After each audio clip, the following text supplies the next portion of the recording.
Watch this. No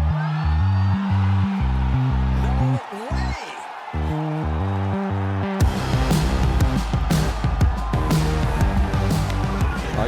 Are we recording?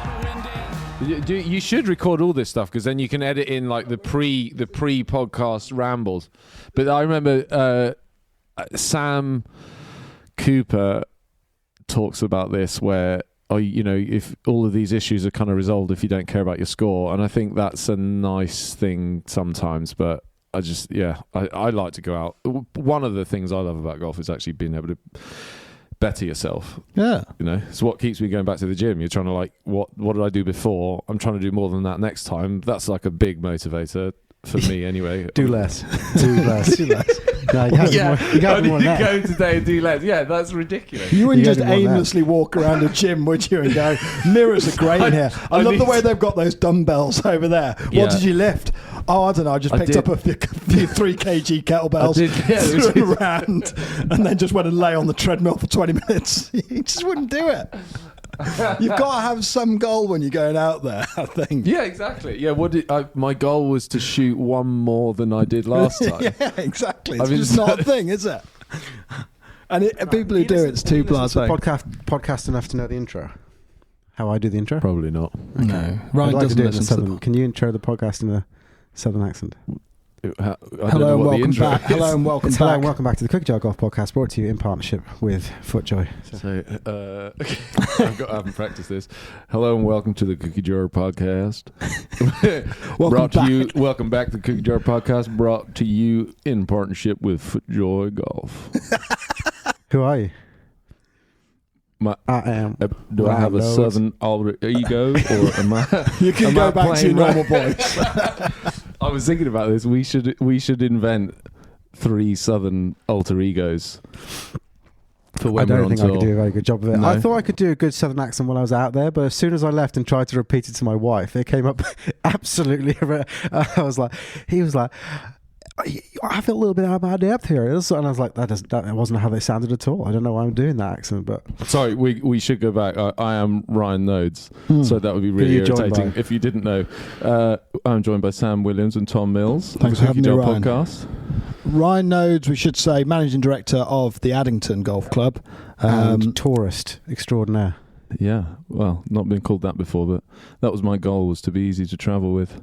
You did it quite well. So just to put some colour on what's going on, we are recapping the America trip where we went out and played 4 courses in the USA in January, first week of January.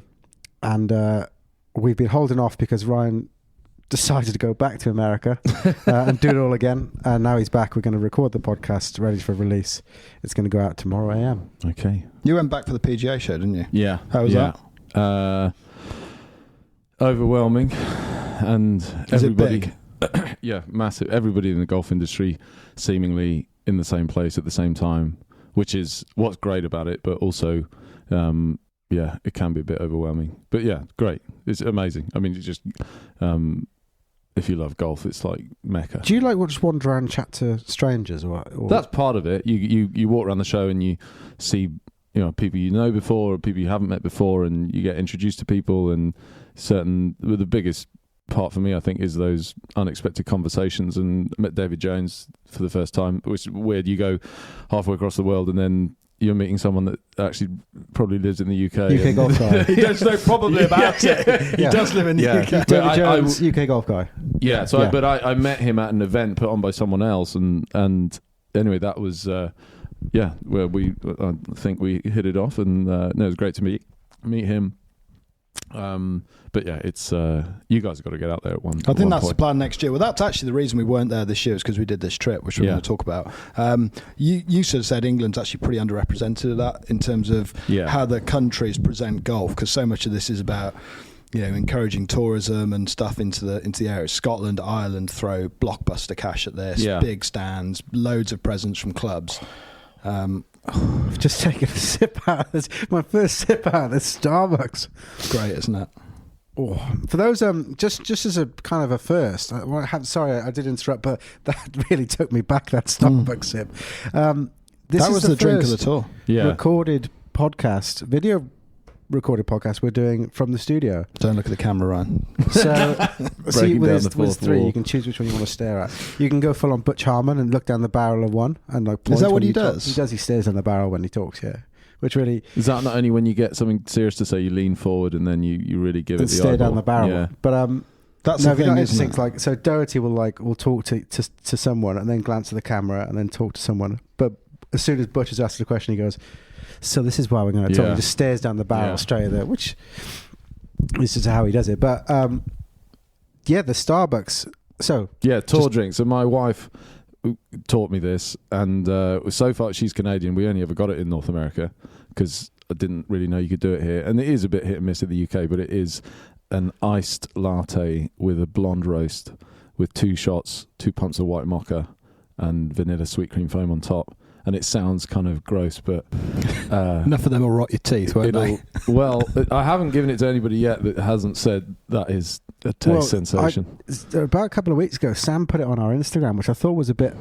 I thought there might be some copyright violation that we'd kind of gone by because Sam was putting up on our Instagram. It's obviously your coffee. Well, so. I can't take full credit for it, but the key is to drink in the transition zone between the coffee and the foam. Yeah. And some Really choose gotta- to do that by tilting the cup, others choose to do that with a straw.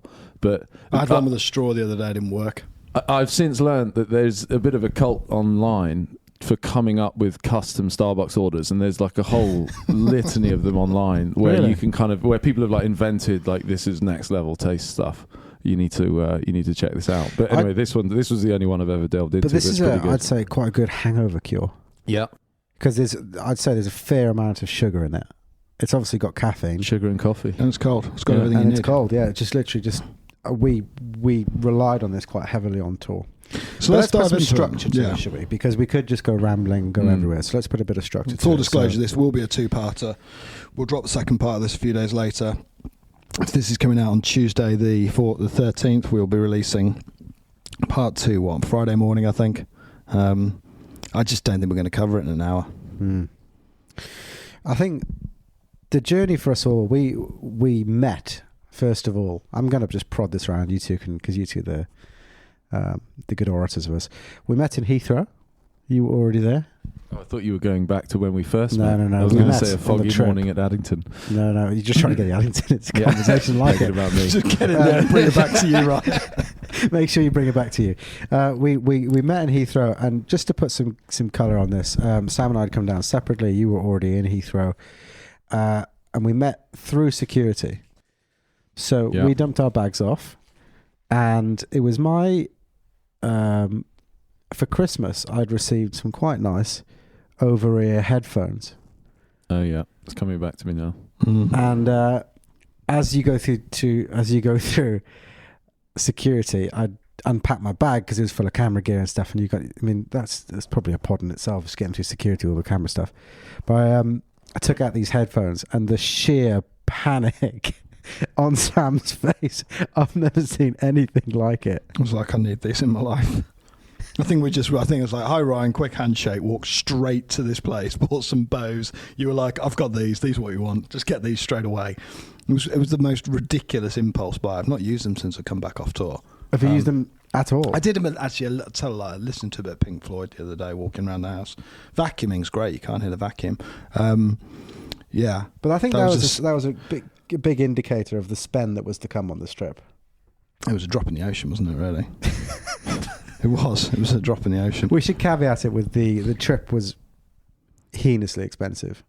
I think it was a very, very expensive I think trip. I think it's just an expensive game in the States, isn't it? I think that I don't want to make the cost be like, oh, the boys just moaned about cost of this.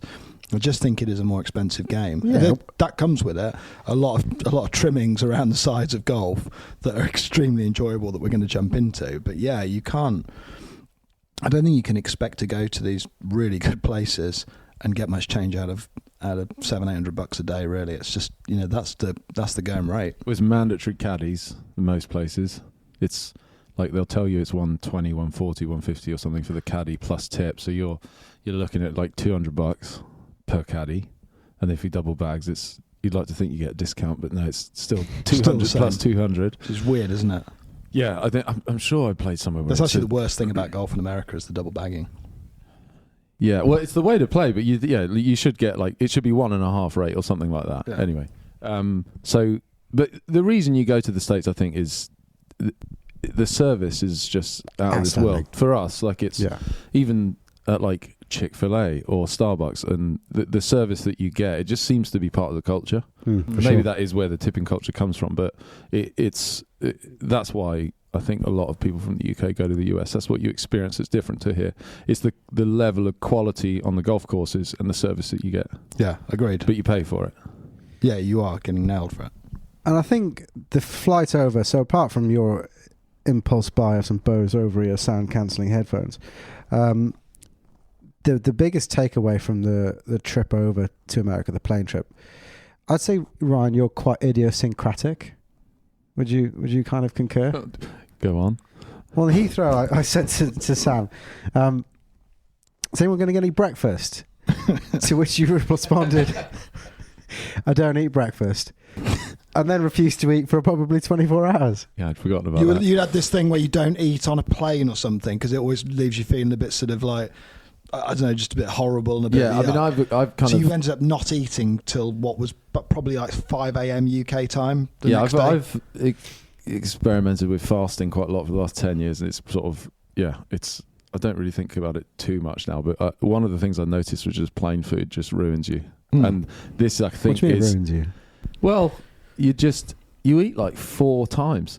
You know, like not on one flight, and you probably eat beforehand. Like if you'd had breakfast at home, and then you have like 4 meals on the plane, and then you get off and you probably have dinner when you land. And you're not moving. And you're not moving. And you have like and it's crap food anyway, and you just end up having a day of like solid eating, and I just find it just starts the whole trip off wrong, and then tie this into as well like the back management program. I'd already started thinking about this. I think you hadn't brought you guys up to speed, but you know, if we're talking about inflammation mitigation, I think plain food avoidance is high on the list. You touched upon it. I wasn't going to get to it till later, but what is the back management program? Well, it started out as just an intention, really. It was making 60% swings. And that was it. The theory was like that's better golf, and well, because I can't remember when it was. I had a trip where I was playing like 5 days in a row, and I thought I'm never going to get through this unless I just from the first tee, right through to the whatever 100th hole, it was just 60%. Just don't. Because you don't go play 2 days consecutively, or rarely. Very rarely. You said it's very rare. I'll play 5 days in 5. Well, if I play one day, the morning after, like. I'm in usually a fair bit of pain. That's a shame. So that I've got better at that by getting stronger, and that's really helped. But I've noticed other things as well that cause a lot of it, mainly inflammation. So it's like I think beer for me is like the big thing, but playing a lot, and also I notice if like early morning rounds without a warm up, that it makes it a lot worse. And then just going at it hard as well. Like I just don't need to. So if it's a 5-day slog, I think I noticed that a Hoopy when we had. Like the afternoon was the first round of the day. That was magic. Whereas if you're teeing off at like 7 a.m. and you've had a drive and there's no warm up and it's cold, it's just asking for trouble. What else can you do on the back management program? Because I said, I don't eat breakfast. So this was you two. You two had both got bad backs. We were both on the back management program. I was adopted into it. Yeah. It was like it's kind of Bane and Batman stuff. I was adopted into the dark, but you were born in it. Yeah. So you like I said, it's about intention. It's different for everybody, but for me, just being aware of it and not trying to do things that are going to hurt me. So I think we touched on the beer. So having spirits. How can beer? Sorry, I'm going to push back. How can beer stop you having a bad back? It's not something I just read. It's just something I noticed. Like if I have 5 pints the morning after, I'm a lot stiffer than. So you think beer has stuff in that's for me specifically inflammatory? Yeah. Like just it's a bespoke thing. The back management program. Yeah, I Very think bespoke. so. The other so for example, I don't eat breakfast. Right. Ibuprofen, magic for the back management program. Right. You should try naproxen. Naproxen, very good. It's like ibuprofen on crack. Okay, well, I'll look into that. Yeah. But so, for example, that whole trip, I don't know if you noticed, but other than that first day, I was eating breakfast because you were. you can't Which is take why I ibuprofen, or you shouldn't, on thought an you empty just- stomach. I thought you just So I lied was to me, taking so- breakfast so that I could then knock back 400 milligrams of ibuprofen. Taking breakfast. And it's medicine. So breakfast was a big part of the back management program on the trip. Yeah. And so to stay rolling with the ibuprofen, and then so that you could kind of try and get off the ibuprofen by about 4 p.m. so you weren't like going too heavy on booze and Advil, which is also not a great mix. Side note, they love putting the little sachets. So I don't understand why in the US blister packs are not a thing. So when you buy medicine, like I went and bought some ibuprofen with you first morning, and you buy a box of Advil, which is basically Nurofen over here. Yeah. But they're not in blister packs. Blister packs, rather. You buy a box, Blister and they packs come being in the foil stuff you pop out. Yeah, exactly. Okay. They come in sachets. Yeah, it's just a loose bottle. Which is weird for a country that's completely orientated around service and does things to such a high spec. It's like that's just low hanging fruit right there. Blister packs just work. The Do sachets you were not also think? they were also, I'd say, childproof, but jar-proof. I think none of us over the 4 days could open those sachets. We had to give them to I had to give them local to Americans bastards. to open. Do you know one chap? He'll remain nameless, but he actually gifted me a sachet of Advil from Augusta. Oh, wow. Is it he was out- branded? He Is was it out logo? there. No, it's not It's logoed just at a all. sachet. So I he took- just told you, I got this from Augusta. 20 quid. but I'm keeping it safe. I think you might have swiped it from the loose. But either way, look, I mean, the journey over was a lot of fun. It was a pretty neat insight into some of the oddities of Ryan Noades, though. Not eating. I think we'd booked a nice steakhouse in the evening when we get there.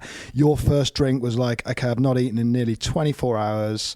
I'm going to go straight in on a Negroni, which is like $75. There was clearly an issue with the Well, we pricing. didn't know, there. to be fair, like this And that isn't was me after seeing you'd a spent menu price hours and going like, negotiating that's about a fine. hire car. I mean, Yeah. you're obsessed with a Lincoln Yeah, Navigator. You've jumped ahead Jump the- a okay, so smidge, we're doing chronological order. because what you're going to miss out there is Atlanta Airport. Now, Atlanta Airport is the busiest airport in the world, Yeah. but it's Busy in Dublin. And busier it's- than Dublin. and it's under construction seemingly endlessly. Yeah. And it always surprises people when you tell them the busiest airport in the world is Atlanta, but it's because of the domestic hub aspect of Atlanta. Now, because of the domestic hub aspect of Atlanta, we landed in internationals, but we had to get to domestic to collect the hire car. Yeah, car And rental that is in domestic. Was a And you have to get... mission. You get So on like a you were like school a bus, bit to don't get on you? the SkyTrain. Well, so there's a sign for the SkyTrain and there's a sign for buses, and the bus queue looked like we weren't going to get on the bus. So we left the bus queue to say, like, let's get the SkyTrain to the car rental place. So we're then asking for directions to the SkyTrain, and he's like, it's over there. And I think Sam then said, should we just ask him what the best way is to the car rental place? Because at that point we'd sort of made the decision for ourselves to try and work it out. And he goes, yeah, you got to take the SkyTrack. And then we go, well, how do we get the SkyTrack? He goes, you got to take the bus. So back in the bus crazy. queue, and then seeing that actually the spot that we were at originally was going to get on the bus, and then I think our now new spot missed that bus, so then having to wait for another bus, get the bus to the train, get the train to the next terminal, then walk a bit to get to the car hire place. I mean, The and 8 hour flight was nothing, was it? No, really? and you do the same on the other end when you're coming back. Yeah. So car hire was a pickle in Atlanta, I'd say. Well, you had your heart set on a Cadillac Escalade or a Lincoln Navigator, and you wanted it black. just want a And you bought what large you black thought was car. the biggest, yeah. And And we got cream Nissan. What was it? What was Micra. it? Nissan Armada. Almera, which was actually huge. yeah, it was nice. But we walked past a black Navigator, Yeah. So, the best which part they is said you they were, didn't have. you were You nearly perfectly cried. happy to accept the car we were given until you walked past that black Navigator. Well, it's and you because marched back. I booked like the large SUV, which I think it had a picture of that, and then we got there and they said, "Oh no, that's like a surcharge." Anyway, and then It was another $200 a day, and at that point I put my foot down and said enough's enough, right? Yeah. So we went out Atlanta. We didn't really see much of Atlanta, I think it's fair to say, because we stayed out, on the sort of northeast perimeters of it, didn't sort of get in, stayed in Buckhead. Went out to Howes for like a Howes nice was an meal. experience. It was weird. I mean, I've been there before with some of the guys about 5 years ago from the golf club. So I said, I'm going to Howes for dinner when we get into Atlanta. And they were like, oh, good, you'll enjoy that. It's basically eating in the dark. I'd forgotten how dark it is in there. is that and where then- the recommendation came from? You Oh, we were out there last time when Right. we played before going down to Aiken, and very odd. Smoking indoors was like a thing there. Yeah, that was weird. Very strange. $75 Negronis were Everyone having cigars de before rigueur. dinner, which I couldn't work out. And it was just This is like just how many opulence for the taste sake buds. of it, wasn't it? It was just like trays of oysters that people were like putting But cigarettes the out smoking in. indoors really blew our minds because you kind of... We were like, okay, so in America they smoke indoors. So we went to like South Carolina the next day or whatever, and it's like seeing someone light up a cigarette, and it's like... And then suddenly someone pounds them and says, no, it's not, you're not smoking in South Carolina. You're like, well, they're smoking in Georgia. They said, no, there's not. Because apparently it's not even smoking in Georgia. License. If you have a license to sell cigars, then you have by virtue of that. So they must have anyway. So we had a nice meal there, but that was, I think that was like, oh Christ, welcome to America. Like the guy's service was unreal. Yeah. He spent half an hour delivering a sort of Their monologue knowledge about is the encyclopedic, isn't it? specialties. Yeah. we got out of there. I think we got some change out of $700, but I mean, it wasn't much, was it? I just remember the wow. What was it? 10% of that was a Negroni. So Yeah, Well, that's a good point. so Which I ended didn't up pay, paying just for. to set the record straight, I didn't look at a menu item saying $75 Negroni. We went to the bar. I think Sam was dead keen on going to the bar before we sat down. Right, it was you and I, Tom, were quite happy to sit down after a long flight. Let's just go and have some food. And Sam's going, no, we've got full experience. We've got to sit at the bar, have drinks, cocktails, and then we go and sit down at the and so the waiter's like, can I take you to a table? And Sam's saying, no, we would like cocktails at the bar. So I think you guys then ordered pints. I went to the bathroom and ordered a Negroni. Because of the back management program. Yeah, exactly. Which I think you weren't on then at that point. Well, I was on it, but I don't find The beer. Okay, beer so it's not doesn't part of affect your us, back affect me. management program. So, Yeah. anyway, it was at the end of the meal that we saw it was $75. I don't think any of us It really wasn't the end of clocked the it. meal. Was it Because- later? No, we it paid was for because the check because then. the bar was separate to the restaurant. Oh yes. Okay. So Only we by about 10 centimeters, and Yeah. she wanted her tip. Okay. And it's plus tip. They brought it over immediately. And why we didn't? I gave her a question $20 that- tip I as am well. so- So the best part is it was $75, but they put the service charge on there, so Yeah, it was like which is unusual $90 in the States. and Yeah. and then I was like, And you gave her $20 I've got to in eat a cash. meal here, so I Yeah. think I'm going to have to tip She her as was well. laughing. So I think we She- got out on 110 for that Negroni. I think. in the God, end. they saw us coming. But I'm And we had with two- you. we had Why two didn't we beers. And question what's it? in a Negroni?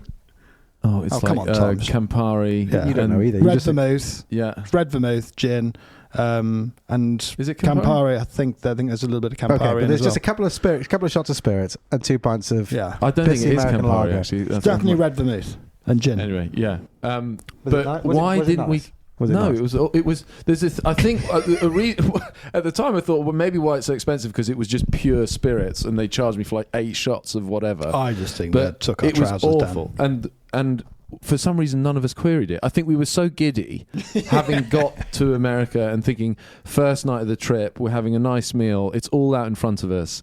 And it was, almost a bit nervous as well, like not questioning anything. Day 5, they'd have Yeah, never got away I with just that.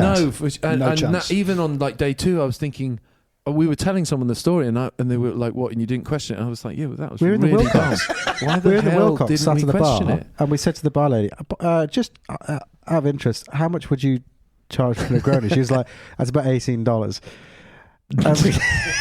And we said, I said, like, can you believe this is what happened to us in Atlanta? And she said, I make it a point that if anything's over $20, I'll tell them before I pour it.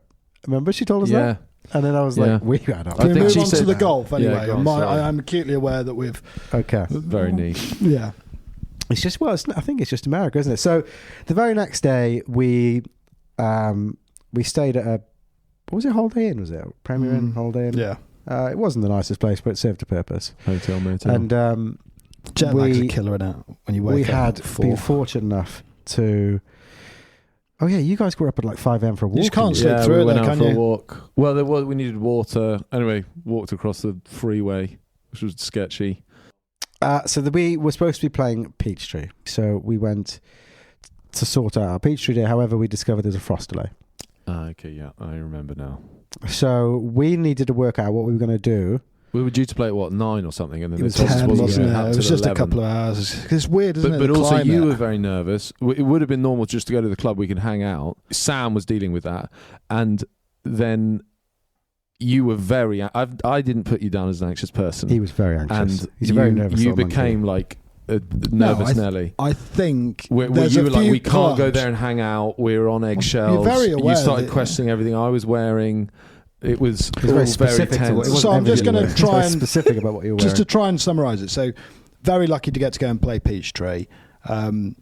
As a club in America, it's clearly worldwide. It's hugely respected, and you just know it's a very private place. So all of a sudden it says, look, bit of a frost delay on, don't get here till I think it was 11 o'clock or something instead. And we were sat in Waffle House like 8:30, giddy as kippers, thinking let's have some breakfast and we'll have a little cruise on down. We've got ourselves close. You think what we're going to do for 2 or 3 hours here? We can't just sit staring at like freeway. And I did a little bit now. Peachtree was obviously the second course Bobby Jones built. I built the first with Dr. Alistair Mackenzie down at Augusta, and then came up to Atlanta, which is where he was from originally, and with the help of Robert Trent Jones, built Peachtree. So, very sort of significant bit of story there. Obviously, there's a bit of there's some affinity with Augusta and everything like that. A lot of people say there's some similarities between the courses. Built Augusta for the pros and Peachtree for his friends, right? That's Is right. that what you're Exactly. saying? Now, knowing Jones is such a big part. I mean, you drive around Atlanta, you look at the freeway, they've got his name everywhere. It's a huge thing. If you think about sportsmen 100 years ago being literally in every corner of a city as big as Atlanta, it's pretty incredible when you think that the mark he's left on Atlanta. So I thought, do you know what? He'll be buried in Atlanta. We should go and check out his gravesite. That would be really worth doing. And we made a good 30-minute drive across town to go cemetery creeping, didn't we? And it was I'd have loved to have seen that. I'd seen pictures online, loads of golf balls and stuff there. What do you mean you'd have loved to? We went to go see it. Well, we didn't though, did we? That was the point. So it was like the first time in 30 years they were repaving the paths in there for the one like day that we were there. It was shut for a few days so they Yeah. could repath it. I was like, what are the chances? So here? we were considering. So we were walking around the perimeter, just trying to peek Bobby Jones's gravestone, and we were considering. Apparently, people We were going to jump the wall. we were going to because you can lay down a golf ball at his. And it wouldn't be the gravestone. first time we've broken into a gravesite, It would be right? our second. See, it wouldn't be. We But broke into the we broke into gravesite at St Andrews when we were doing the Old Tom series, just to get a little quick bit of B-roll of Tommy Morris's I think grave. the difference is who are you going to go up against? The police in St Andrews or the police in Atlanta, no. Georgia? Yeah, we got kicked out of the one in St Andrews. They were like, we shouldn't be doing this. We were doing like sort of Wolfenstein, sort of like creeping between the shadows and behind the to sort of like not get spotted. But I just thought it's a risk not worth taking here. We've had lunch at the Waffle House, that for people who don't know is like a diner all across the southeastern United States. Very kind of stereotypical American diner, free-flowing coffee, kind of bacon, eggs, waffles. Well, no one eats waffles apparently in the No. Waffle House. No. Which I was quite upset and then by. we get to Peachtree. No, and not yet. Because No? after we Did couldn't we go? find. We after went to the cemetery before Peachtree. No, yeah, we did. Yeah, we did. We went to the Right, okay. cemetery. That didn't work. And then we drove to see His house. the house that was Oh, gifted yes. by the city to Bobby Jones, which is, I'm going to forget the name of the residential development, but it was extremely swanky. Probably shouldn't give And, it away. we found it online. Toledo Drive or something It like was that. for sale. It was being redone my by the God, that's developer. gorgeous, So wasn't it? we were able to actually drive in all the way around the back and have a proper sneak peek at it. I'm sure we Um, weren't allowed to do that, but we did it because it was for sale and there was no one living Incredible though, isn't it? Well, we were legitimately. respect If the anyone city asked, we gave were to him. interested in buying it. Might not be able to afford it, but they didn't need to know that. in it. So Bobby Jones's house, which was, and on the way there, we drove past some houses, and this is where we started getting more of Ryan's idiosyncrasies. Because Ryan was driving and he stopped the car to start taking pictures of strangers' houses. He's like, I really love the way they've gabled that at the end. I'm just gonna take a This picture. of it. this is a never-ending reconnaissance mission for the Addington Clubhouse. Always bring it back to the Addington. And then finally, once we'd seen Bobby Jones's house, we'd done a bit of papping of strangers' houses. We decided to drive. After a brief coffee downtown, we drove to Peachtree for our first round of golf in the US on this trip. And Sam lost his mind about your shoes. Can't turn up at Peachtree wearing high tops. I stand by it. Wasn't the play. They were like new from Christmas. Didn't give a monkeys. Flawless, beautiful pair of high tops. Ask me again. White suede. Anyway. Do you regret that decision, or? No, I was fine to. I didn't have. The stupid thing was I hadn't brought any other shoes. I hadn't really thought it through. Did you take shoes the second time you went? Yeah, I did. I did. Yeah. Okay. So The best bit about this whole thing is we're driving there, and Sam and Ryan are in the front seat, and I'm in like the child in the back, and they're like having a not heated discussion, but it's like Sam's like, "You're not turning up in those shoes. You need to like, you don't understand what's going to happen is we're going to get there, and there's going to be people on us." And he's like, "No, man, it's cool. I wear high tops everywhere. It's all cool. What can I wear? I haven't brought shoes." And Sam's like, "Well, it's better off you being in your golf shoes than wear those." And he said, "Oh, yeah, I suppose you're right." So we turn up, and as predicted, the dude from Peachtree comes out and greets us at the car. And Ryan then, in like complete autopilot, walks to the back, starts putting on his golf shoes in the car park in front of this guy. And we're like, that's even worse. What's going on now? No, I'd reversed into the space, so I'd kept the boot away from the clubhouse. I think I did it okay. God, you just about styled it out. But there's something about these places where you are like a little bit on the back foot. Yeah, it's quite it is a bit of a surreal experience. We had it a few times because you go into some of the, some outrageously good golf courses, some brilliant clubs, and you're a little bit on the back foot, aren't you? And I quite like that feeling in some ways. It's a bit disarming, and you don't quite know what to do. And you come back proper here, members club. You're probably out of shot for that camera, so make sure you've worked your way more and more across it. That's fine. The proper members club, they've got it the way they want it, and you adhere to it or don't go there. Yeah, I think it's one of those things though that you really don't want to get anything wrong, so you kind of feel like you're on eggshells the whole time because you really don't want to get anything wrong. That's kind of the thing of it. Well, first, have you played Peachtree before? No. You've played Peachtree before. Mm-hmm. What were your Brian? What were your first thoughts on Peachtree? The woodland management, as ridiculous as that sounds. Okay, explain. Well, you could see across the whole site, and again, this is most tree line golf courses you would just kind of see one hole and you don't see across to the next, but they've limbed up every single tree in all the tree lines so that there's still a canopy way up high, but for the bottom like 30-40 feet from ground up to 40 feet, say, there's no lateral limbs. There's just the main stem of all the pine trees, so you see through them across the whole site. So it's full canopy way up high, tree line golf holes, but and because of the topography is really up and down, it's a dramatic landscape, and you're seeing all of it. And it was just, you turn up at one of those places, and I think seeing a long distance has massive positives, for a round of golf, and you just kind of get giddy. Thinking, and even the canopy is like capped, isn't it? So it sort of matches the rolling profile of the terrain. And I think they were telling us that each of the trees are tagged. Yeah, so there was a metal tag got like on the tree. A full system of every single one on the property. Yeah, it's an absolutely molecular level of attention to detail, isn't it? Yeah, and I said, "What the hell? What's this tag?" And he goes, "Yeah, every tree's numbered." Why? Because when they say, come and do work to tree number 1,372, like they know where to go. It's pretty remarkable. Amazing, isn't it?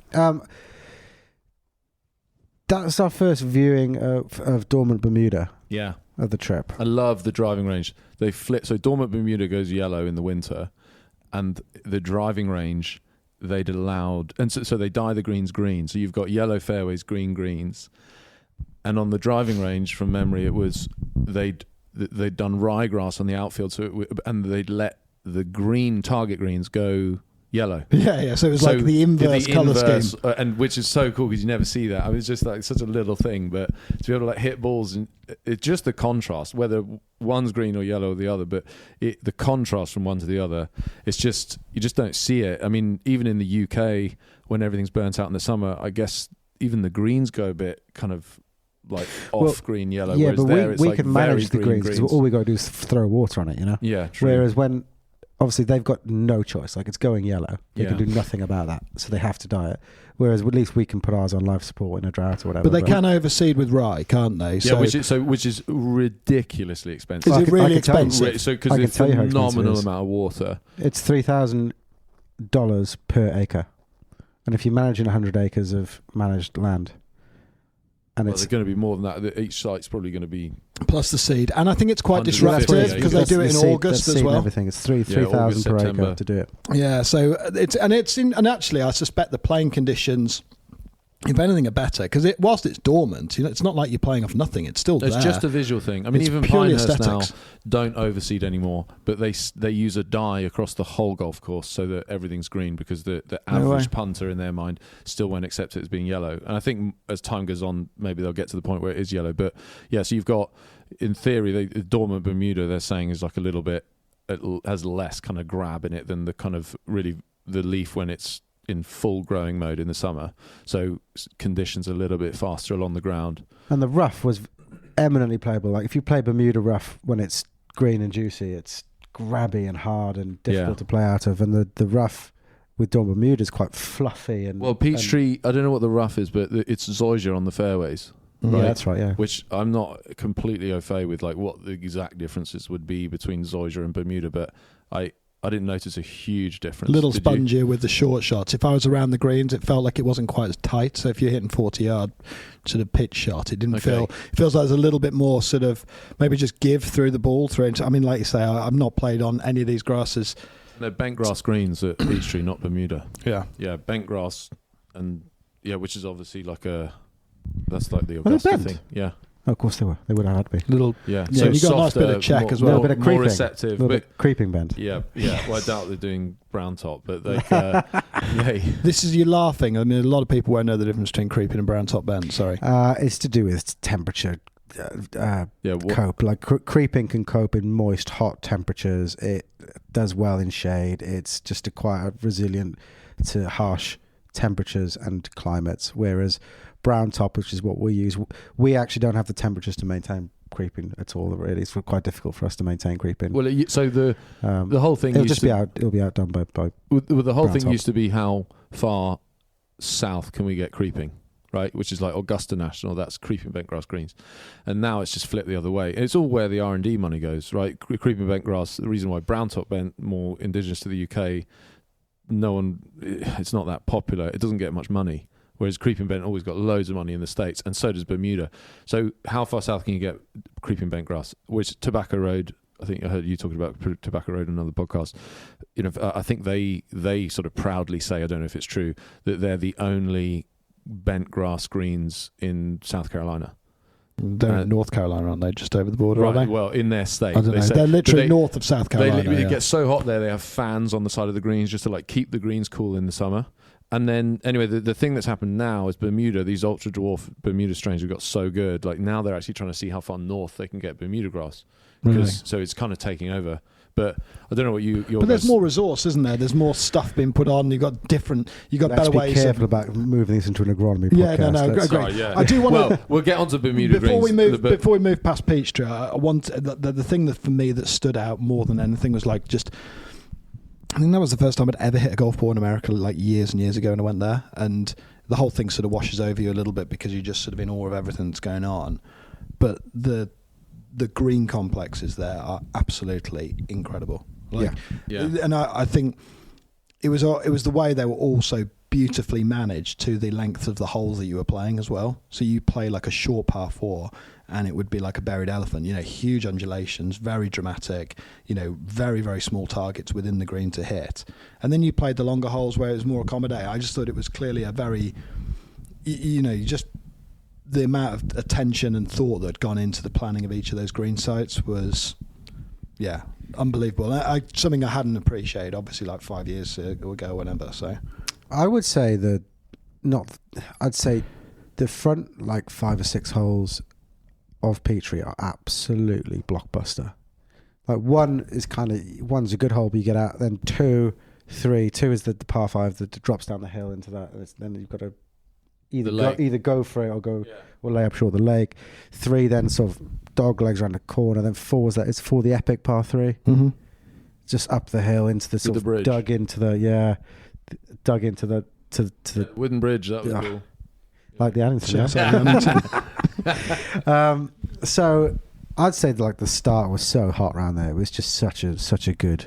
And we all played reasonably okay around there. I felt like I actually hit the ball quite well around there, and it's comfortably the worst I played in terms of output. It's a really difficult golf course. I mean, from a style point of view, after having played the course, I think I noticed as well is the topography is a big feature there, the big undulating ground.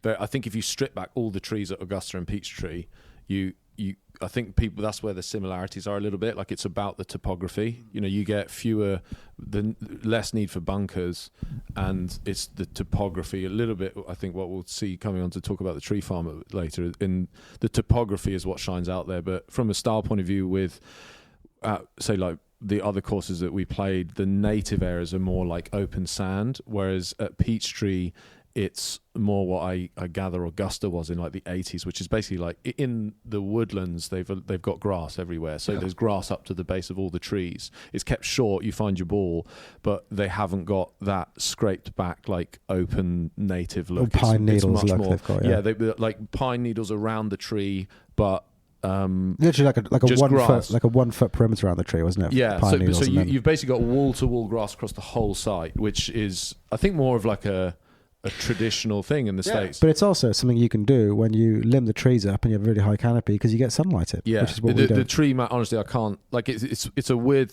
I noticed it because it's just not something you see really in the UK or in Europe. But think about the amount of money it would cost to go, and every single tree has to be basically limbed up to a specific height.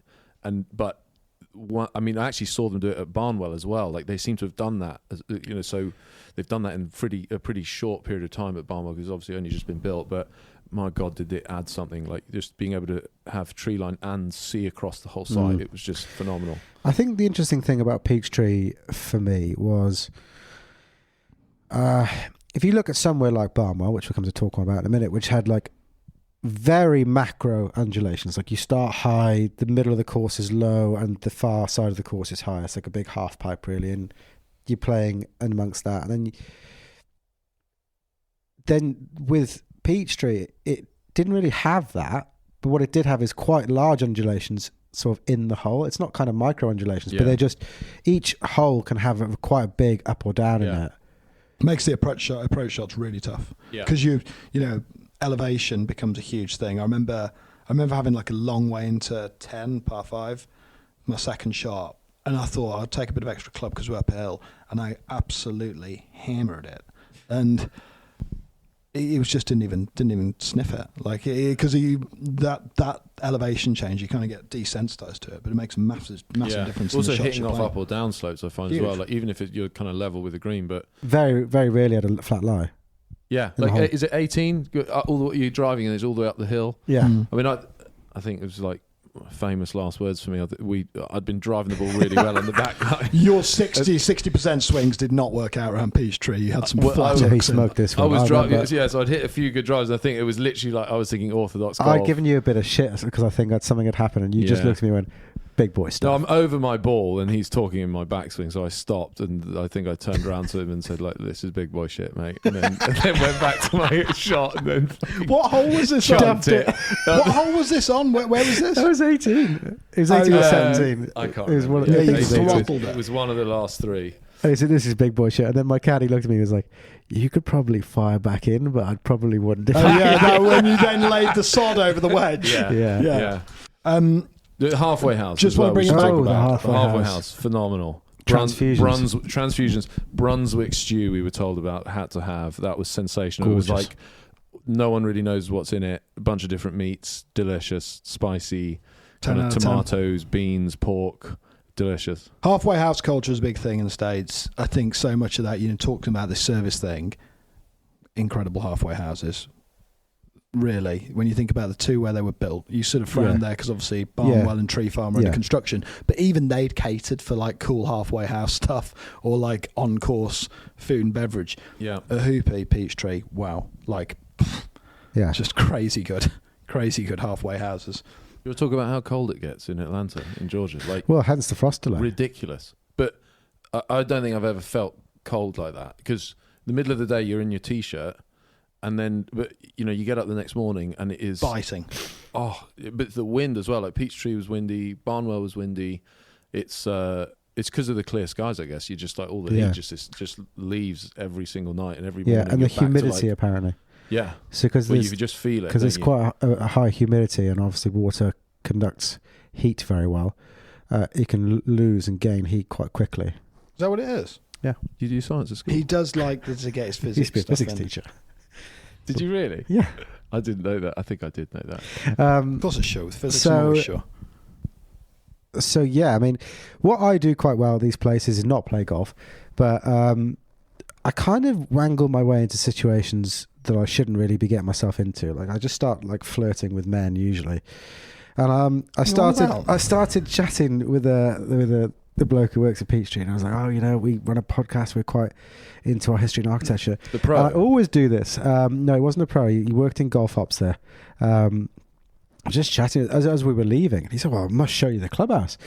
And you boys were, I don't know what you guys were doing. You got the full tour, didn't and you? I So got you the saw some of the full Bobby tour Jones stuff? of the Bobby Jones. It's really interesting because, it's an old plantation house, the Peachtree Clubhouse. And there was Colonel Sherman, I believe, I'll have to check that out, who was during the Civil War, was sort of based down there for a bit. And then when the war was kind of over and he retreated back up north, he burnt every slavers plantation all the way back. And the only one he left was the clubhouse at Peachtree. Wow. It was the only one that was unburned. And didn't you say And, the river or the creek that runs through the centre of the property? Yeah, so that there's across as you look down one, and if you drew a line left to right, like or halfway down the property, there's just spanned completely across the property. There's a trench that runs across about 4 or 5 holes, isn't there? And it's got a lake, and you carry on some of the holes, and just a small creek really. Well, that was dug out as a trench by Colonel Sherman. I think it's Colonel, but by Sherman, as kind of when they were based there. If they were to be attacked, that was going to be their last stand, was that trench they dug down there. So, I got to see all that. All the original Bobby Jones letters are all framed up. Calamity on the wall. Jane there? Am I right in thinking I didn't see Calamity Jane. I think there was I think it's meant to petal. be. Yeah, well. I don't think it was Calamity Jane. I don't think it was the original Calamity. But he had like 7. One of them's at Hoylake. Yeah, that is absolutely correct. Um, that is correct. But I got the whole tour of the clubhouse, which was amazing. And I'm not expecting those things. I was just chatting to him about how I like history, and he showed me around. So you guys were like, "Where have you been?" I was like, "Well, you will not guess." Very Got impressive the full tour. place. Very impressive place. Love a porch on a clubhouse, and we were talking about whether that works in the UK, but we just don't see porches here. But it's a big thing in the States. Yeah, like the overhanging. It's effectively the patio has got a roof over it, and you're sat out over. I guess because it's so hot there in the summer, but the irony in that is, I guess, there's one thing we should mention about all these clubs. I think every one we went to is closed in the summer. Yeah. And these clubs are basically built, maybe not so much Peachtree, but they're built for the Northeast United States, like memberships, to have somewhere to play during the winter. So, they are meant to be played on dormant Bermuda, and then when that all goes green and it's June, July, August, like no one's there. It's just too hot. And they're all up, playing Shinnecock and Fisher's Island or what have you up in, Chicago, Boston, New York. Because so many people travel around down there and have memberships in different cities. Yeah. Some of this stuff's about a bit of inspiration as well, I think, for the Addington. Yeah, for sure. And we joke, but every time you were trying to bring it back to the Addington, it was like, do you think that we could probably do this at the Ad? And it was like, well, I wouldn't, I wouldn't go quite that far. Jokes aside, from the trip, what was your big takeaway for the Addington? Because obviously you're taking it through a ton of, huge restoration. We've talked about it on the podcast before. The thing that I keep coming back to is that the best experiences I've ever had in golf always seem to have an overnight stay, and it's something that I think adds so much to an experience of a golf course, and it's not done enough. And the other side to it, which touched upon, is just the service. And there's some considerations there as to whether or not that's appropriate for the UK or not. But certainly an overnight experience like that lunch to lunch thing is, I can't. It's time and again when I have it, it just is always a cut above every other golf experience that I seem to have. I don't know. There's just something there's something nice about not running away, isn't there? Being able, you're there in the evening with the group that you are. You don't have to. Exactly what you said. You're not worried about where you've got to be in the next 2 hours after your round. There's nothing to think about. There's just your shoulders are just that much lower than almost like being on holiday. There's just no. You're not preoccupied with anything other than I'm here now for until I don't really have to think about when I need to leave. And no one's going to drive in and come and take you away or tell you, you've got to be back at work. You just totally switch off. And then being able to actually then sit down at dinner and have a bottle of wine or whatever it is that you're going to drink, say, if that's what you want to do. You're not worried about Do I have one? Can I still drive? Am I driving? Am I getting a taxi? Where have I got to be? Even what time have I got to check out tomorrow morning? Even if you're in a hotel, like if it's these golf experiences tend to run that it's like you arrive at lunchtime, you have an afternoon round, you stay overnight, you have a morning round. So even the following morning, you kind of you're not really leaving. You're going to go and play golf again, and then have lunch, and then then you're away. But it's just a very different mindset when you're doing that. I just think it's the best golf experiences I've had are usually involving that kind of overnight stay. Anyway, whether or not that's something we can figure out, TBD. Barnwell. Epiphany. It's General Sherman, not Colonel Sherman. I thought it was going to be General. I was thinking you were being very rude. Yeah, General Sherman. Sorry. Barnwell. Take us there, Barnwell Tom. was the next day. So we now, for those of you that are not familiar with the geography of the US, we're in Atlanta. We need to get down to Aiken, 2.5 hours. 2.5 hours drive. 2.5 hours, yeah. Drive. So we are driving down to Aiken. Now, on the plane on the way over, and this wouldn't be the first time this sort of thing has happened to me, but I had another epiphany, which was that I'd packed my drone, I'd packed the 6 batteries that I was going to need, but I hadn't packed the remote control. So Kind of key, isn't it, when you're using a drone? Because you can't use your phone at all on the ones you've got. No. This is like dedicated, big. The control on the one I use on its own is about 900 quid. So I was like, what's on earth have I fucking done here? Like, what's on earth? So I had, on the way down in the car, I was like, right, boys, I've sorted it because I've gone on Amazon. I've changed my address over to the Wilcox Hotel in Aiken. It's all good. And I bought it next day delivery. It's cost me 800 quid, but like, don't worry, I'll sell it when I go back. It'll be fine. And we're about half an hour away from. I just had to do it. Like, it's like I didn't hemorrhaging money now at this point on the trip. So I was like, hemorrhaging the stuff. Well, it gets worse because even though I'm hemorrhaging money, someone's alarm is going. It's Ryan probably to call someone because he does this. So then I've now changed my address on Amazon. It's going to the Wilcox Hotel. It's going to arrive tomorrow. It's all good. Breathe.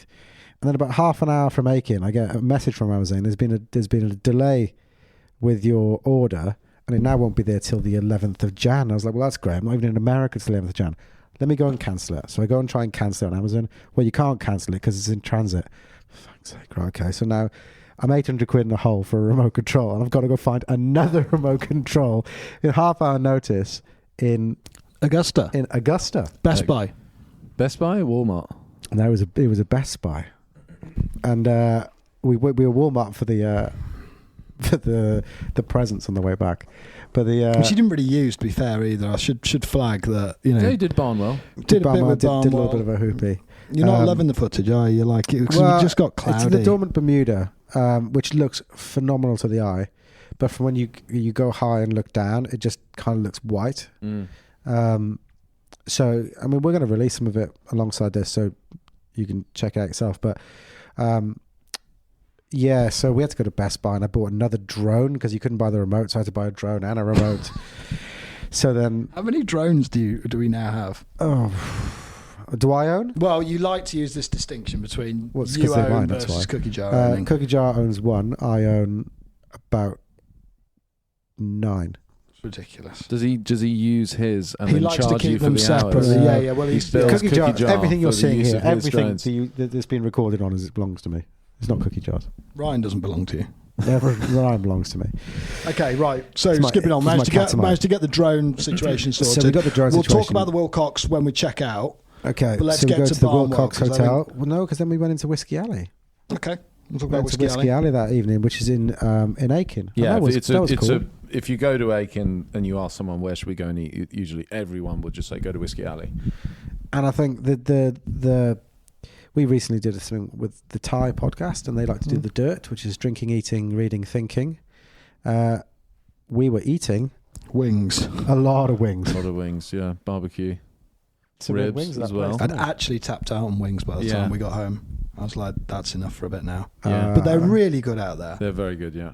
Like really good. Yeah. So that was first night then, before we'd got to Aiken, and I'm straight asking out. you like I wasn't there because it's all just seems a bit of a blur for me. Yeah, Well, because you've been again since.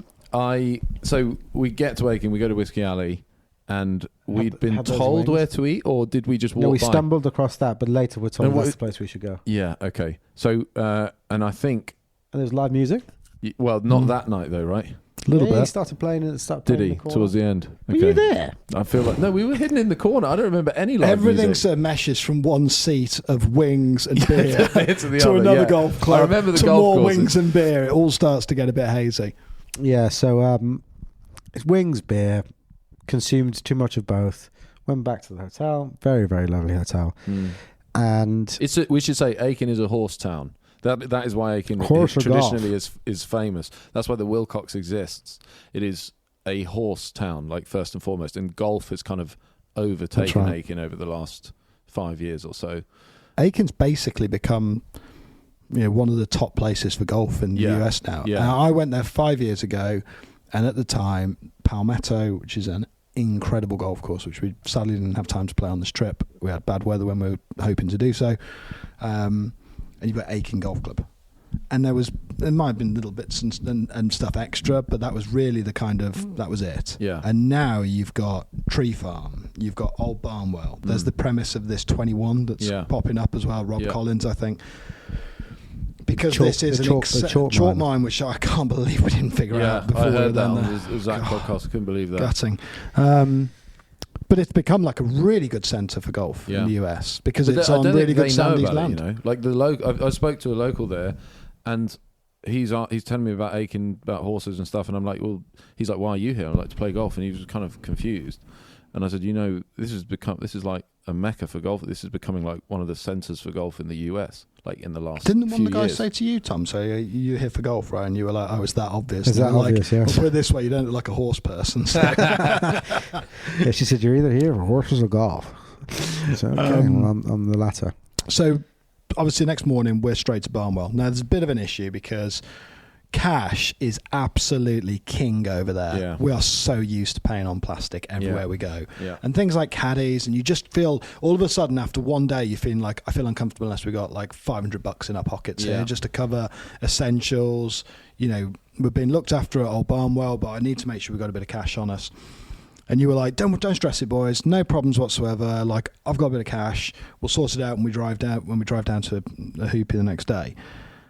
You get there, good as gold, no cash. Right, okay. Can you drive back to the hotel, Ryan, and left go it in and the get some hotel room. cash? Ryan Which you was like then our sugar did. daddy. He then realised that his car was literally on fumes. Yeah. And we're in the middle of like We hadn't Aiken, which is filled up basically because you'd done the last drive. That's right, and you from hadn't Atlanta. told anyone That's right. we were Turn on the, empty. turn the blame around. Love it. So I get in the car. me to and drive, Tom practice extreme ownership here, Ryan, on this podcast. I drive back to the hotel. Think it's like a 30-minute drive to the hotel, and I'm looking, and it is literally like it's jumping from 0 miles left to dash, which it's like beyond reserve. It's I'm like, guessing. get there now. Yeah, and so I don't think I'm going to make it to the hotel. So you've gone and got fuel.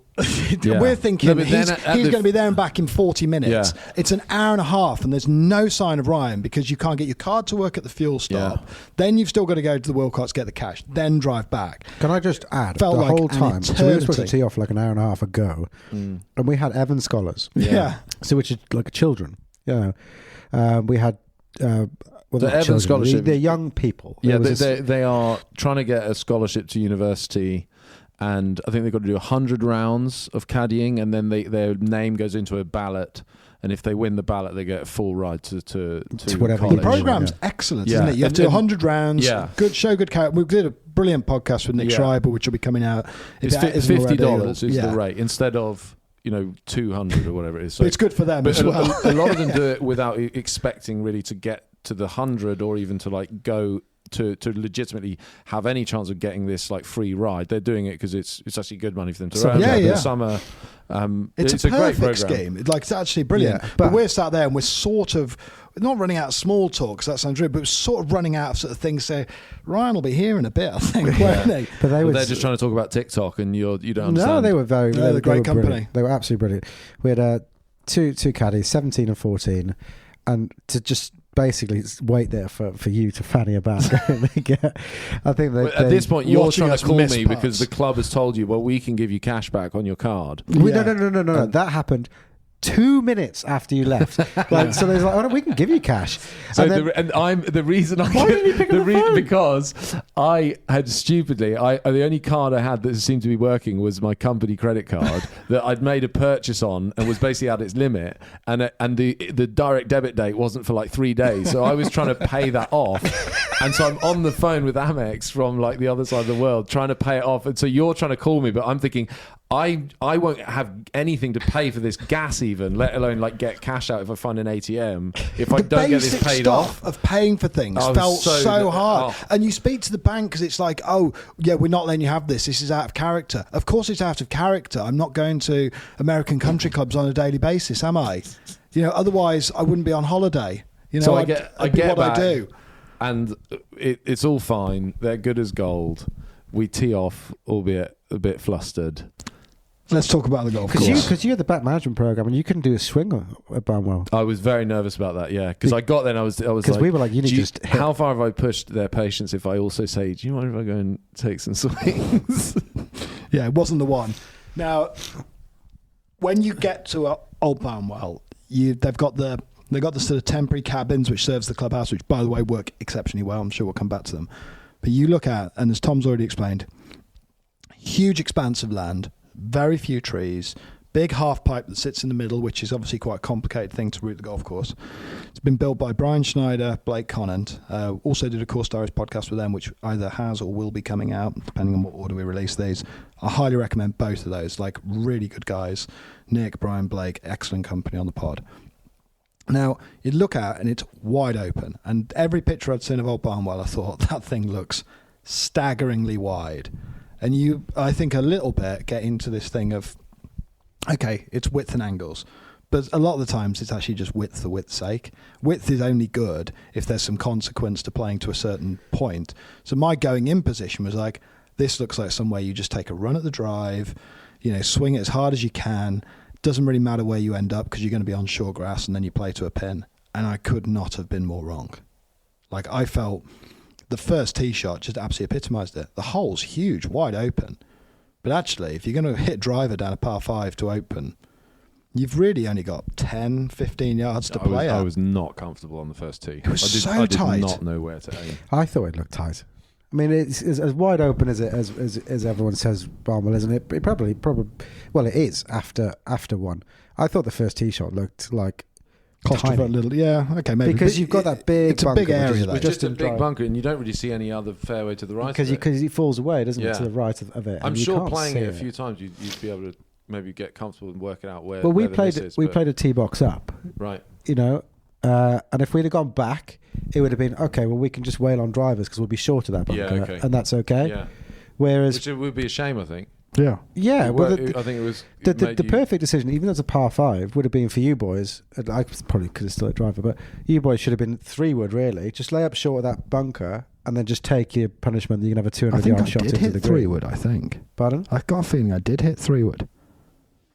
I can't remember exactly, but it was. I think that was anyway. Look, whether the first was a tighter hole, I think the point I'm trying to make was, it's a wide open golf course, but the targets within are actually exceptionally small, and it was very clever, really clever how it was pulled off. Yeah, it was. It was. I've said it. I've said it a few times. I think, people the way people talk about, certainly if you listen to someone like Mike Clayton or.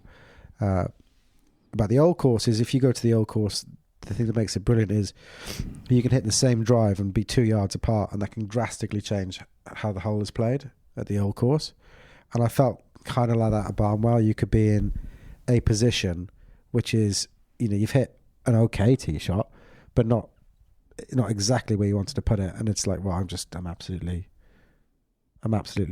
I've got a really difficult shot now. And like the prime example of that would be, for me, and certainly, I mean, left hand side of one, pin high left, and because there was a huge swale, just kind of sat up on that big sort of parcel. You couldn't putt it, you couldn't chip it, and just think about holding it. So I'm now like I don't know, 10 yards away from the pin. And I'm just thinking, how do I get up and down in 3? It was really tough if you missed in the wrong spots.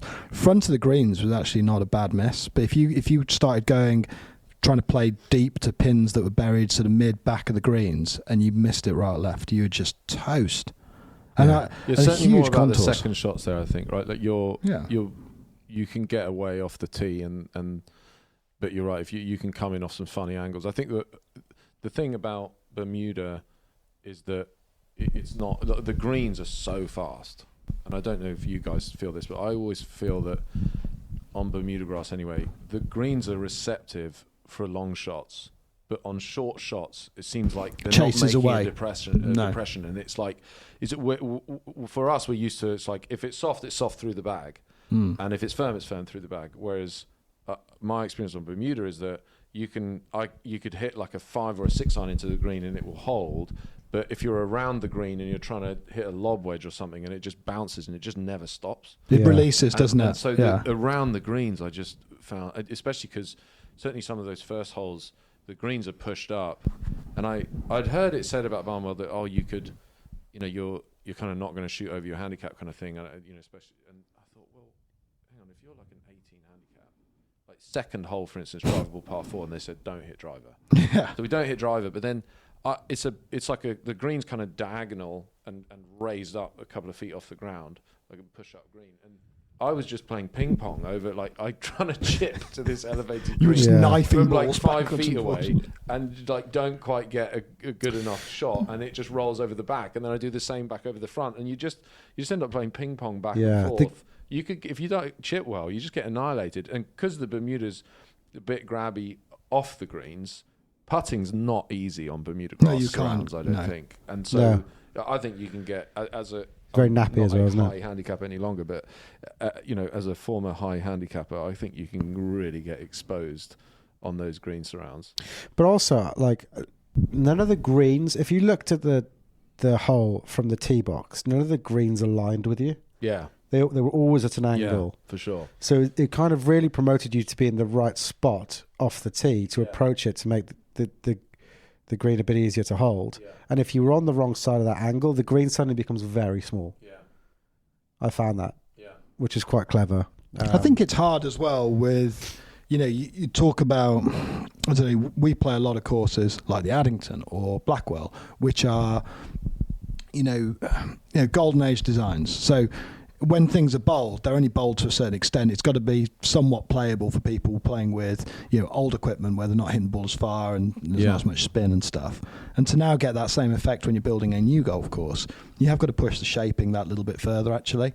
And it was quite a neat insight into that, because the contours within the greens, the shapes, the slopes, everything you're playing on through the holes, I guess I would imagine it's more akin, it brings out the strategy as much as it would do playing the Addington in 1925, I guess. Does that make sense? Yeah, I think again, to bring it back, I don't want to keep harking on about Bermuda, but because it's not running on the surrounds, to get what you're talking about, where the ball is running on, say, fescue, that slope in the UK, I'm guessing, let's say it's 6% or whatever it needs to be to get the ball moving.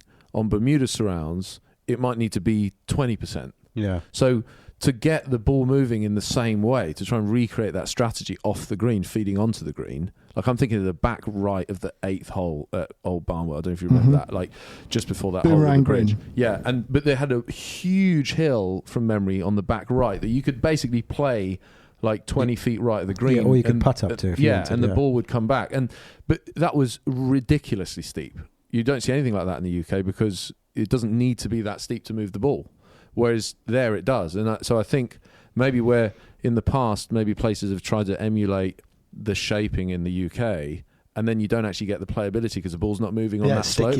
So, but actually what they've done is to say, no, we want the ball to move like it does in the UK. I'm putting words into their mouth. I'm not saying they actually thought this, but in order for the ball to move like that, the shaping has got to be way more extreme. Yeah, which makes the shaping unnatural, I think. And that's kind of usually, traditionally would be used as a derogatory thing for a golf course. But, I've heard it's something different. It's something new, and it certainly plays in a really, really cool way, and that makes it look quite distinctive as well on the shaping. And it's not going to be for everyone, but I think we all had a great time out there. The perfect example for that is the 12th there. So 11th, glorious par 3. Like I said, it looks like a round tree sketch line. It just looks a beautiful par 3. And 12, you play back up, par 5, very wide drive. So very, you miss very left, wide. the green left. Yeah. And you've got the green with that huge hill. It's like the green's benched into the side of this hill. Yeah. And at some point you are going to have to get your ball over to the right hand side of that golf hole to allow yourself to play into that green. There is no way, even from 100 yards, you could play from 30, 40 degrees left of the hole. And that shaping, it doesn't look like, it's big profile land, and it all sort of matches in quite nicely. But you've got to put it in to create the strategy, haven't you? Otherwise, you'd hit it left without impunity. How you would, if you had a hill traditionally and you benched a green into it, like 98% of the time you would be playing into it, into the hill. Into me. Which, I'm a partial joke for these two boys. But how this played is it played at right angle. So the hill was kind of coming from high left to low right. So if you're left at all, you just can't get onto that bent part of the green unless you're playing some mega flop. Whereas you'd never really most bench greens are like facing you. So it's kind of like, okay, well, I can hit it long and it's no punishment. But really clever to bench it in kind of a 90-degree angle because, like you say, at some point you have to get right. And the whole topography of the land is dropping right. And it's off a cliff edge. It is off a cliff edge. It is really, it's not out of bounds on the right, but you are dropping down 40, 50 feet. I mean, it's like a crazy elevation drop into the half pipe. But it's a par 5. It's like the fourth hole at Woking, really, but it's like the fourth hole at Woking on absolute steroids, in so much as it's a complete boundary hole. You've got to play to the right to open up an angle, but, it's just done in the most severe and sort of 13 again. That follows up with another absolutely. I mean, I've never played a golf hole anything like the 13th. That's where you hit the flag from back left. I think I dunged a chip and then hit the stick as well. Tom had about a dozen swipes in the bunker. Yeah, it was a real pickle. I think I'm just going. I think unnatural shaping is a bit unkind, but it's not.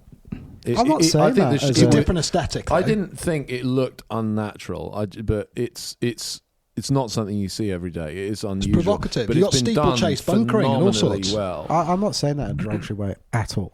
I'm in fact, I'm saying the opposite. I think it was really bold to do it in a way that is less sympathetic to the landscape, but offers you more interesting shot variation as a consequence. So I think it's actually, I'm saying it as a pro of the place. I thought it was brilliant that they decided to, and I never thought about it in terms of grass types like you just described. Because I think if you built the same course in Scotland, it would not look anything like that. Because to get the ball to move in that same way, you don't need it. You don't need it doing that much. Steep. It's strange, isn't it? The aprons and surrounds and stuff. When you play into Bermuda, it is natural off the green, but on the apron.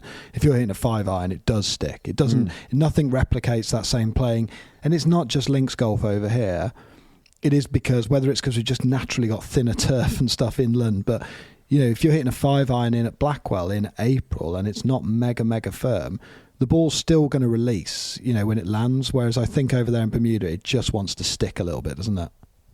Yeah, it's a weird grass, but I'm slowly falling in love with it. I think off the green, the dormant stuff in the winter visually, I think that was the biggest thing that I took away from Barnwell. If you'd asked me that evening, all I kept coming back to was the visuals. I think the first hole, that kind of trickery, it's we talked about Peachtree being open through the trees and seeing across the site. Well, I mean, when you turn up to Barnwell, I don't think there's a single tree for 600-700 meters in any direction. Yeah, it's really weird, and it's just so wide open, and the contrast with the yellow and the green, it was quite breathtaking. Actually, I was, that was I was so in love impressive. with Barnwell, and the start I thought was much stronger. I think on the 5th hole we were just buzzing. Yeah, there was one big difference with Barnwell that stood out to me, and that was the culture of the place, though. Yeah, the culture of the place is absolutely mega. Like they've got this mobile home that they've set up as a, and actually only when it was told to me there was a mobile home did I like it should have, because one of the toilets has got a bath in it. It's obviously because it comes. It's never been so used like, though. No, I did ask. So I was like, "There's a bath in here." I think it's there not to be used. But the mobile home, and you walk through, and obviously they're still constructing Barnwell. It's open for. It has a few families. They've got the members. It's a family place, right? Yeah. They're talking about, which is amazing. And I'm sure more will come out when we do our podcasts accompanying this about Barnwell. But they've got a few families, but it's open for like, it's not really open yet, and we were lucky to go see it. And they're still building the range. They're still building the par 3 course. So obviously they're going to build a clubhouse at some point. However, the mobile home cabin clubhouse thing was absolutely off the charts. Yeah, it was working for me. I said that to Brian Schneider. I said I hope you don't end up building a clubhouse and you just stick with the cabins. Now the interpretation cabin doesn't stick in America as what we're describing there. It clearly doesn't work, because I'd fallen foul of this a few times. He was like, no, you've got to have a clubhouse. I don't want people just to go back to their bedrooms. I disagree with you. I was like, no, you misunderstand. I'd really like the cabin clubhouse. It's so intimate. Bringing it back to the Addington and Blackwell again for a minute. But you've always talked about clubhouses being too small being the best. Yeah. Because you'd get atmosphere. And there was only a few guys on the property that day. But when there was 10 or 12 people in there having Chick-fil-A, pouring through all the cool merchandise and all this stuff. Just so people know, you walk in, it's basically a porter cabin, which is like a temporary clubhouse. But it's been done really, really. It's not a porter cabin like anyone would recognise in the UK. It's a nice house. And you walk in, and it's effectively like an open plan living room kitchen. Mm-hmm. So they've got a sofa and coffee table, and that's the living room with like a TV on the wall, and then behind it there's a kitchen counter with like just literally like someone's house. And in the living room, on all the walls, they've got all the Pro Shop merch. And in the kitchen, behind the counter, they had, 5 members of staff who were basically all the staff that are working there. They all introduced themselves. You're the only people there because, I guess there weren't many people there that day. And it was just everything you needed all in one place. An atmosphere, despite there not being very many people on site, just total charm. And I think actually it's going to be... It was working for them so well. I just think it's going to be a real shame when they build their clubhouse that all of it's going to be lost. Well, but the staff was so good, weren't they? Yeah, and they made you feel like $1 million. Yeah, you could have been anyone. The service in the States. You walked in and they were just, as my mother would say, they're all over you like a fried egg. They were just kind of being so polite, so nice. They'd gone out and got Chick-fil-A for us. Yeah, it's not overbearing. They actually they seem to, in the UK, I think you go into a shop and you've got someone constantly on your shoulder, and it's just annoying. Because in the UK they're going, buy it. Exactly. Whereas here, in Barnwell, or in America, they seem to genuinely just want you to have an amazing time. Yeah, but the culture had clearly stuck, because Tom had asked Kitty, I think, did you say, how many members do you go? And she was like, we've got X number of families. And the guy who was the head of agronomy through the growing and all that sort of stuff, he stayed on now as the general manager. And no, I mean, listen to that podcast with Nick and Brian and Blake. The atmosphere around that place and the culture was just exceptional. I don't think what they're building is prohibitively expensive private golf. It's obviously private, but I'm slowly realising that you either have to build very, very high-end resort golf in America or private to actually have a sniff at building something quite good. You cannot build I think Barnwell on a municipal basis. Well, I think, if you could think about courses in the UK, maybe the Ad is a bit of an exception because it's in London, but most of our links courses were on land that was unusable, really. And at the time they were being commandeered for golf. It was cheap, and we started playing it. There was council land or whatever, and it was gifted to the clubs. Or the whole process, and it's the nature of sandy fescue is that you don't really need to do very much to it to get it where you need it to be. Whereas Barnwell, Tree Farm, any of these high-end things in America, they're facing a ton of tree clearance, enormous movement of earth and land, and the whole cost of the build is in the tens of millions. So you've got to make that sum up somehow, and you're not going to do it by £30 around it. I do think, just to push back a little bit, I think they yes, it's less pronounced in the UK. Everything seems to be a lot more expensive in the US. However, I just think in 2024, everything is just more expensive. Like, you got to think back in the day, they would have had the Addington's newspaper articles talking about building there had 700 labourers, that doing everything by hand. That labour was a lot cheaper, even, 1930s, 1920s, greenkeeping teams were, 30, 40, 50 strong. That, greenkeeping teams at a standard course in the UK now are like 4 to 6 people. And everything has just got more expensive. If you wanted to build a golf course today, even if you had a sandy site, I just think you're going to be spending over £1 million just on an irrigation system. Or you decide you don't want an irrigation system, and then it's like, well, the market's moved on, and actually people probably aren't going to be as accepting for like totally like 1970s British summer golf conditions. But I suppose what I'm saying is, with a new build in America, you are, I don't know, I'm making up numbers, but you are tens of millions in the hole, maybe 10, 15, 20, I don't really know, in the hole before you start all that stuff. Yeah. Whereas in our ancient links and the courses we've had for 150 years, they weren't ever in that hole before they started, They were member found, weren't they? I think as well, there's a difference. Whereas these are proprietary landed gentry, they just had the land. Well, no, but they were, you'd look at, a lot of clubs in 1900 would find 40 acres of farmland and build 9 holes, and things would grow from there, and it would all happen quite organically. We're now in a world where we've got to get things built and get things done. So people aren't going to just start with 9 holes in the dirt somewhere and just go from there and build a 100-year legacy. You want to build a good golf course. And I just sense that it's actually not as straightforward as, all these developments are private. They're private because there's no other way for people to achieve their goals, which is quite interesting talking to Nick. It was like, we never set out wanting it to be private. We wanted to be family-centred, and wanted to be a community with purpose that has positive outcomes, whether it's the Evans Scholars, whether it's, creating sort of interesting sort of industry links with people that can, help talent, or, kids coming through the clubs and stuff and on with their careers.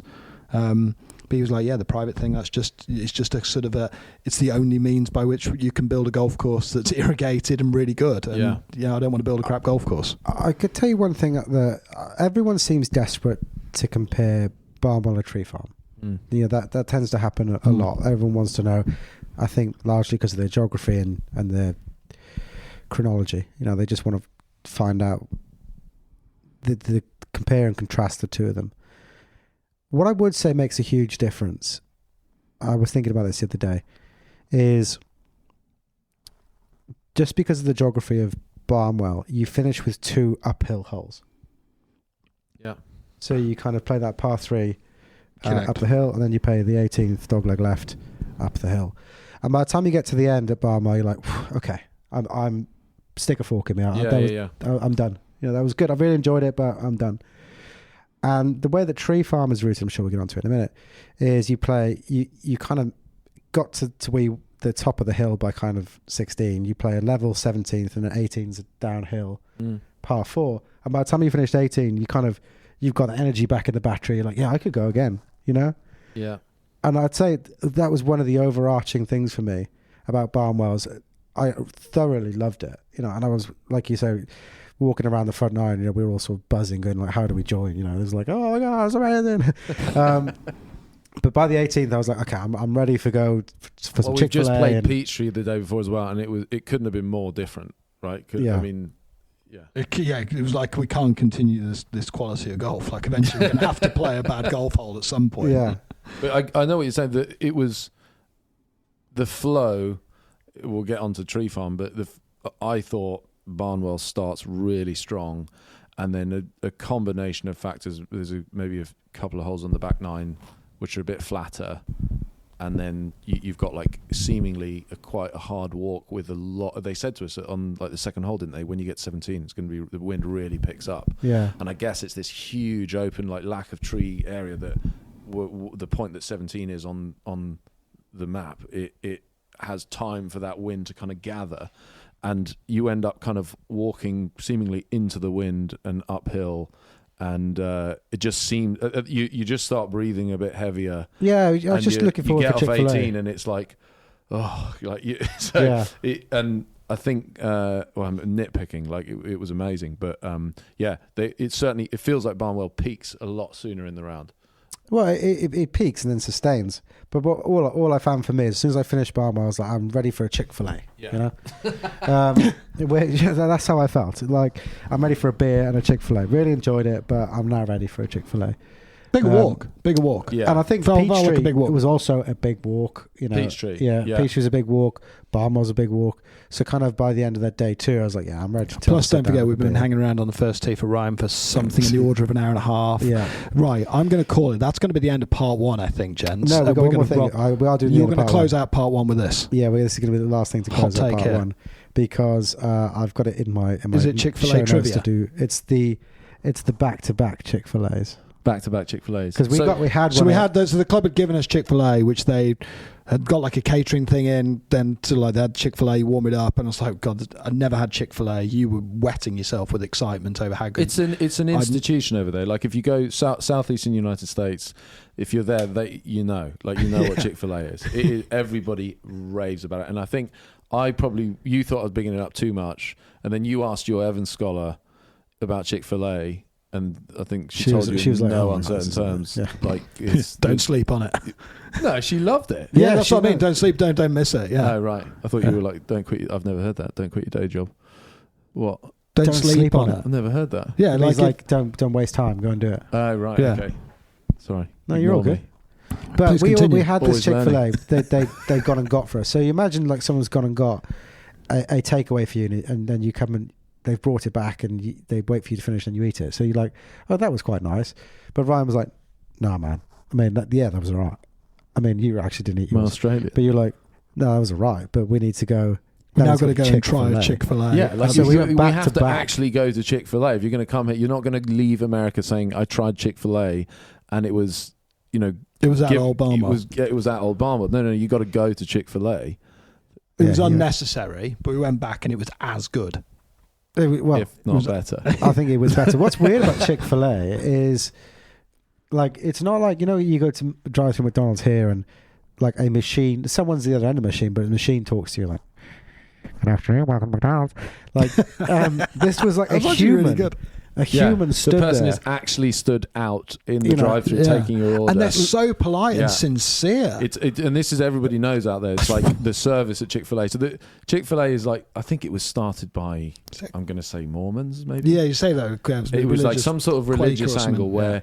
And so they don't open on Sundays. Like, he's kept that going right the way through. It's franchised. They make sure... This could all be urban legend out here in the States, but as far as I know, it was all true. Like the franchise owners, you're only allowed to own one. If you own more than one, I think is exceptional. But basically, the idea is each owner has got to be on site. So the standards of cleanliness and service are just maintained because every franchisee wants their store to is perform, basically like needs it to. They never own like 50 and just service goes down the pan. So but and just to back this up, they are, I think, the most profitable per chain per restaurant, the most profitable fast food outlet in the world, and they're only open 6 days a week. So they're giving up a day of trading. And they beat McDonald's, Burger King, all of them. Like they have bigger revenues overall, but because they got more stores. But per store, Chick-fil-A, as far as I know, is the highest revenue fast food chain in the world. Did it live up to the hype? It's fantastic. It is exceptional. Before we started recording, you had some stats on fast food restaurants in the US.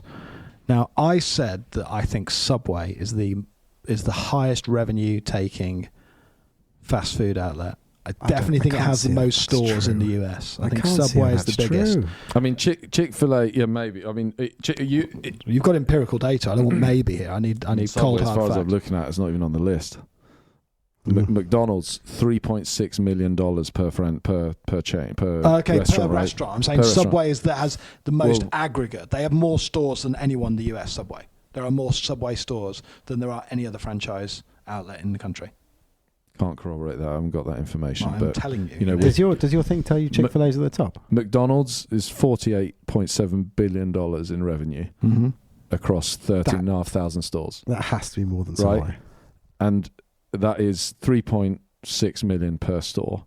Chick-fil-A, 6.7 million per store, 18.8 billion in 2022 double across per store. 2,800 stores. So they're literally doing double per store. Yeah, and they're shut 1 day a week. That's crazy. And on that Chick-fil-A bombshell, we're going to put a fork in it for part 1. What can we look forward to in part 2, Tom? So in part 2, we're going For to our come listeners back. We're who are going to do our curious. Wilcox, finishing at the Wilcox Hotel, checking out there. Then we're going to go across to a Hoopy. A Hoopy Match Club. We're going to spend a few days in a Hoopy Match Club before we go back to Aiken, try the tree farm out for size, and then head back home. But Try and get onto Palmetto. we can try and make that last an hour and a half, can't we? Survive a tornado. I don't think we'll have to try very hard. Until next time. Adios. Watch this.